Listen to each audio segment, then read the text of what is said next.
ನಮಸ್ತೆ ಪ್ರಿಯ ವೀಕ್ಷಕರೇ, ಆದಿಗುರು ಆಸ್ಟ್ರೋ ರೆಮಿಡೀಸ್ಗೆ ಸ್ವಾಗತ ಸುಸ್ವಾಗತ.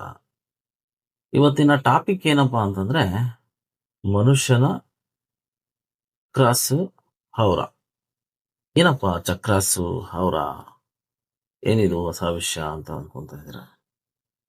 ಕೆಲವರು ಹೀಲಿಂಗ್ ಮಾಡ್ತಾರೆ. ಅವ್ರು ಹೀಲಿಂಗ್ ಮಾಡೋದು ಕರೆಕ್ಟೇ, ಅದೇನು ತಪ್ಪೇನಲ್ಲ.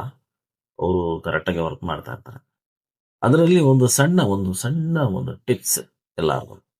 ಟಿಪ್ಸ್ ಅಂತಂದ್ರೆ ಒಂದು ಅದ್ರ ವಿಷಯದ ಬಗ್ಗೆ ನಿಮ್ಗೆ ಎಕ್ಸ್ಪ್ಲೈನ್ ಮಾಡ್ತೀನಿ ಹೇಗೆ ಅಂತ. ಕೆಲವರು ಎಲ್ಲಾ ಚಕ್ರಾಸ್ನು ಆಕ್ಟಿವೇಶನ್ ಮಾಡಬೇಕು ಅಂತ ಹೇಳ್ತಾರೆ. ಇವರು ಎಲ್ಲಾ ಚಕ್ರಾಸು ಬ್ಲಾಕೇಜಸ್ ಇದೆ ಅಂತ ಹೇಳ್ತಾರೆ. ಸರಿಯಾಗಿ ವರ್ಕ್ ಆಗ್ತಾ ಇಲ್ಲ, ಚಕ್ರಾಸ್ಗಳು ಪ್ರಾಬ್ಲಮ್ಸ್ ಇದೆ ಅಂತ ಹೇಳ್ತಾರೆ. ಮತ್ತೆ ದೇಹದಲ್ಲಿ ಅವರ ಶುದ್ಧೀಕರಣ ಇಲ್ಲ, ಡ್ಯಾಮೇಜ್ ಇದೆ, ಪ್ರಾಬ್ಲಮ್ಸ್ ಇದೆ ಅಂತ ಹೇಳ್ತಾರೆ. ಅದು ಕೆಲವೊಂದು ಕ್ಯಾಮ್ರಾಸ್ಗಳು ಬರುತ್ತೆ, ಅದರಲ್ಲಿ ತೆಗ್ದು ನೋಡಿದಾಗ ಅವರ ಡ್ಯಾಮೇಜ್ ಇರೋದು ಕ್ಲಿಯರ್ ಆಗಿ ಗೊತ್ತಾಗುತ್ತೆ. ಅದೇ ರೀತಿ ಚಕ್ರಾಸು ಪ್ರಾಬ್ಲಮ್ಸ್ ಇರೋದು, ವೇರಿಯೇಷನ್ಸ್ ಇರೋದು ಕೂಡ ಗೊತ್ತಾಗುತ್ತೆ. ಅದು ಸತ್ಯನೇ, ಇಲ್ಲ ಅಂತ ಏನಲ್ಲ. ಆದ್ರೆ ಆಗಿನ ಕಾಲದಲ್ಲೆಲ್ಲ ಹೇಗಪ್ಪ ಚೆನ್ನಾಗಿ ಇಟ್ಕೊಂತ ಇದ್ರು ಅಂತ ಅಂದ್ರೆ ಸುಗಂಧ ದ್ರವ್ಯಗಳನ್ನ ಬಳಸ್ತಾ ಇದ್ರು. ಇವಾಗೂ ಕೂಡ ಬಳಸ್ತಾರೆ ಕೆಲವರೆಲ್ಲ. ಅವ್ರನ್ನ ಎಷ್ಟು ಚೆನ್ನಾಗಿರ್ತಾರೆ ಅಂದ್ರೆ ಏನೇ ಒಂದಿದ್ರು ಕೂಲ್ ಆಗಿ ಹ್ಯಾಂಡಲ್ ಮಾಡ್ತಾರೆ. ಕೂಲ್ ಆಗಿರುತ್ತೆ ಅವ್ರ ಮೈಂಡ್ ಸೆಟ್ ಎಲ್ಲ. ಚಕ್ರ ಬ್ಯಾಲೆನ್ಸ್ ಇರೋದ್ರಿಂದ ಏನಾಗುತ್ತೆ, ಮನುಷ್ಯ ತುಂಬಾ ಕೂಲ್ ಆಗಿರ್ತಾನೆ, ಆರಾಮಾಗಿರ್ತಾನೆ. ಏನೇ ಒಂದು ಯೋಚನೆ ಮಾಡಿದ್ರು ಕೂಲ್ ಆಗಿ ಯೋಚನೆ ಮಾಡಿ ನಿರ್ಧಾರಗಳನ್ನ ತಗೊಂತಾನೆ ಮನುಷ್ಯ. ಅದೇ ರೀತಿ ಅವರ ಶುದ್ಧೀಕರಣ ಇದ್ರೆ ಯಾವುದೇ ರೀತಿ ನೆಗೆಟಿವಿಟಿ ಥಾಟ್ ಅಲ್ಲ, ಯಾವುದೇ ರೀತಿ ಏನು ಪ್ರಾಬ್ಲಮ್ಸ್ ಆಗಲ್ಲ, ಏನಾಗಲ್ಲ. ಈ ರೀತಿ ನಾನಾ ರೀತಿ ಇರುತ್ತೆ. ಇನ್ನ ಕೆಲವರು ಚಕ್ರಾಸ್ನ ಆಕ್ಟಿವೇಶನ್ ಮಾಡಬೇಕು ಅಂತ ಹೇಳ್ತಾರೆ. ಮನುಷ್ಯ ಹುಟ್ಟುತ್ತಿದ್ದಂಗೆ ಆಕ್ಟಿವೇಶನ್ ಇರುತ್ತೆ ರೀ. ಅದನ್ನ ಬ್ಯಾಲೆನ್ಸ್ ಮಾಡೋದನ್ನ ಕಲಿಬೇಕು. ಮುಖ್ಯ ಏನಂತಂದ್ರೆ ಅದನ್ನ ಬ್ಯಾಲೆನ್ಸ್ ಮಾಡುವಂತದನ್ನ ಕಲಿಬೇಕು. ಬ್ಯಾಲೆನ್ಸ್ ಮಾಡೋದು ಹೇಳ್ತೀವಿ. ಅವರ ಶುದ್ಧೀಕರಣವಾಗಿ ಇಟ್ಕೋಬೇಕು, ಅವರ ಶುದ್ಧವಾಗಿರ್ಬೇಕು, ಕ್ಲಿಯಾರಿಟಿ ಆಗಿರ್ಬೇಕು. ಹೇಗೆ? ಇಲ್ಲಿರ್ತಕ್ಕಂಥದ್ದು ಗಿಡಮೂಲಿಕೆಗಳಿಂದ ತಯಾರಿಸಿರ್ತಕ್ಕಂಥ ಒಂದು ಪೌಡರ್, ಸ್ನಾನದ ಪೌಡ್ರು ಅಂತ ತಿಳ್ಕೊಳ್ಳಿ ಎಕ್ಸಾಂಪಲ್ಗೆ. ಈ ಸ್ನಾನದ ಪೌಡ್ರು ನಿಮ್ಗೆ ಎಲ್ಲಾ ಚಕ್ರಸ್ಗಳನ್ನ ಬ್ಯಾಲೆನ್ಸ್ ಮಾಡುತ್ತೆ. 7 ಚಕ್ರ ಅಂತ ಹೇಳ್ತಾರೆ. ನನ್ನ ಕೇಳಿದ್ರೆ ಪ್ರತಿ ಒಂದು ಜಾಯಿಂಟ್ಸ್ ಕೂಡ ಒಂದೊಂದು ಚಕ್ರ ಅಂತ ನಾನು ಹೇಳ್ತೀನಿ. ಮನುಷ್ಯನ ದೇಹದಲ್ಲಿ ಯಾವ್ದಾವ್ದು ಜಾಯಿಂಟ್ ವರ್ಕ್ ಆಗ್ತಾ ಇದೆ ಅಂದ್ರೆ ಅಲ್ಲೆಲ್ಲ ಒಂದು ಚಕ್ರ ಇದೆ. ಮಿಷಿನ್ ಅಲ್ಲಿ ಇರೋ ಚಕ್ರ ಕಾಣುತ್ತೆ, ಆದ್ರೆ ದೇಹದಲ್ಲಿ ಇರೋ ಚಕ್ರ ಕಾಣಲ್ಲ ಅಷ್ಟೇ. ಪ್ರತಿ ಒಂದು ಜಾಯಿಂಟ್ಸು ಚಕ್ರಾಸ್ ಇದೆ.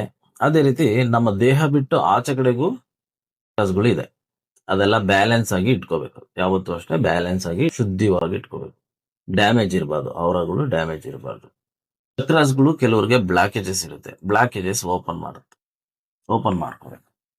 ಈಗೆಲ್ಲ ನೋಡ್ತಿರ್ಬೋದು, ಕೆಲವರು ಹೀಲಿಂಗ್ ಮಾಡ್ತಾ ಇದೀನಿ, ರೇಖಿ ಮಾಡ್ತಾ ಇದೀನಿ, ಪ್ರಾಣಿಕ್ ಹೀಲಿಂಗ್ ಮಾಡ್ತಾ ಇದೀನಿ, ಪ್ರಾಣಿಕ್ ಹೀಲಿಂಗ್ ಕಲಿತಾ ಇದೀನಿ, ಪ್ರಾಣಿಕ್ ಹೀಲಿಂಗ್ ಕಲ್ತು ಎಲ್ಲರಿಗೂ ವಾಸಿ ಮಾಡ್ತಾ ಇದೀನಿ ಅಂತ ಹೇಳ್ತಾರೆ.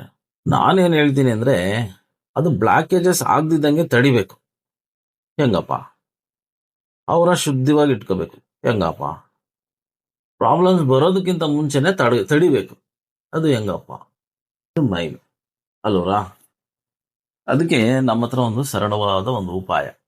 ಸರಳ ಉಪಾಯ ಏನಪ್ಪಾ? ಒಂದು ಸ್ನಾನದ ಪೌಡರ್. ಇದನ್ನ ಬಳಸೋದು ಹೇಗೆ ಅಂತ ಹೇಳ್ತೀನಿ. ಫಸ್ಟ್ ನೋಡಿ, ನೀವು ಸ್ನಾನ ಮಾಡ್ತಕ್ಕಂತ ನೀರಿಗೆ 1 ಚಮಚ ಇದನ್ನ ಹಾಕೋಬೇಕು, ಈ ಪೌಡರ್ ಹಾಕೋಬೇಕು. ಇದ್ರ ಜೊತೆಯಲ್ಲಿ ನಿಮ್ಮ ಒಂದು ಬಕೆಟ್ಗೆ ಸುಮಾರು ಒಂದು 10 ರಿಂದ 12 ಲೀಟರ್ ನೀರಿಡಿಸುವಂತ ಒಂದು ಬಕೆಟ್ ನೀರಲ್ಲಿ ನೀವು ಹಾಕೊಂಡು ಸ್ನಾನ ಮಾಡ್ತಾ ಇದ್ದೀರಾ ಅಂತಂದ್ರೆ ಅದಕ್ಕೆ 1 ಇಡಿ ಉಪ್ಪು ಹಾಕೋಬೇಕು, ರೋಸ್ ವಾಟರ್ ಹಾಕೋಬೇಕು. ಇದರ ಜೊತೆಗೆ ಈ ಪೌಡರ್ ಅನ್ನ 1 ಚಮಚ ಹಾಕೋಬೇಕು. 10 ml ಹಾಲು ಹಾಕೋಬೇಕು. ಹಾಲು ಹಾಕೊಂಡು ಇದಿಷ್ಟನ್ನು ಹಾಕೊಂಡು ಸ್ನಾನ ಮಾಡೋದ್ರಿಂದ ನಿಮ್ಗೆ ಅವರ ಶುದ್ಧೀಕರಣ ಆಗುತ್ತೆ, ಚಕ್ರಾಸು ಬ್ಯಾಲೆನ್ಸ್ ಆಗುತ್ತೆ. ಇದನ್ನ ಪ್ರತಿದಿನ ಮಾಡಬೇಕು. ಇದನ್ನ ಪ್ರತಿದಿನ ಮಾಡೋದ್ರಿಂದ ನಿಮ್ಗೆ ಹೇಗಿರುತ್ತೆ ಅಂತಂದ್ರೆ ಎಲ್ಲಾ ಚಕ್ರಾಸ್ಗಳು, ಎವ್ರಿ ಜಾಯಿಂಟ್ ಚಕ್ರ ಇದೆ, ಎಲ್ಲಾ ಚಕ್ರಗಳು ಬ್ಯಾಲೆನ್ಸ್ ಆಗ್ತವೆ, ಶುದ್ಧವಾಗಿರುತ್ತೆ. ಯಾವುದೇ ರೀತಿ ನೆಗೆಟಿವ್ ಥಾಟ್ಸ್ ಇರಲ್ಲ.